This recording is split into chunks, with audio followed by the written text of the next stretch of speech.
Welcome to the Musa video blog. So this is a little bit philosophical, but I think it has an important message. You know, God created us, humans, different than the rest of the world. We have free will. I mean, other creatures have choice. Dogs, as the dog that's barking in the background from time to time, also have choice. They could choose they want this or they want that. But human beings, we have something called free will. Free will is primarily something that was given to us to choose between good and bad, to make moral decisions. Or in another way of expressing it, to choose to become more spiritual, to become more selfless, to become more godlike. That's the primary use of free will. And I've been looking around, and I think a lot of people, they use their free will. I like to call it the chocolate vanilla free will. They're choosing, should I have chocolate ice cream or vanilla ice cream? Of course, it manifests itself in different ways. It could manifest itself as, what kind of car am I going to get? What color are we going to paint the bedroom? Where are we going for vacation this year? Or sometimes, what medical treatment will we do? Or what profession should I choose?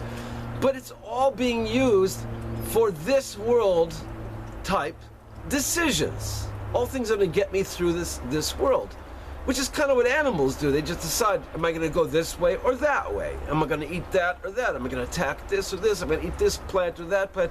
All kinds of things like that. Again, I call it the chocolate or vanilla one. It's a question of preference. I have to make a choice to decide which way to go with my life. But that's not the primary reason that we were endowed with this incredible ability of free will. Primarily, we were put in this world to exercise free will. We're made up of body and soul. The body's pulling us in this world direction. We have this lofty side of us that's pulling in another direction. We were given an intellect to make a decision and to exercise that so-called free will ability to opt to become more spiritual. So if all we do is use our free will to make this world type decisions, which car am I going to buy? What color carpet are we going to have in the living room, or things like that?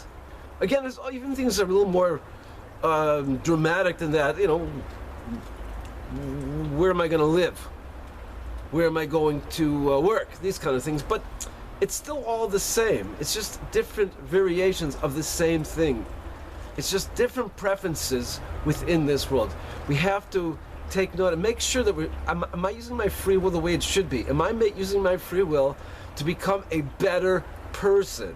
To go in God's ways?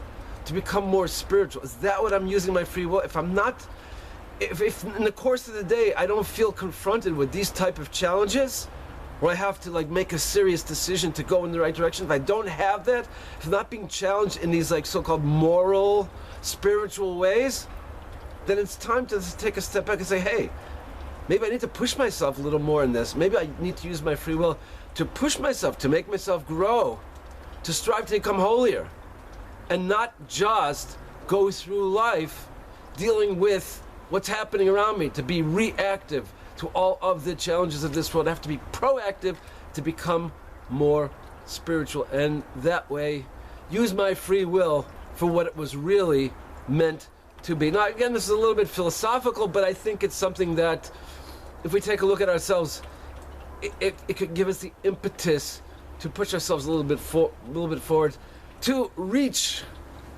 for the skies, the spiritual skies. See you next time.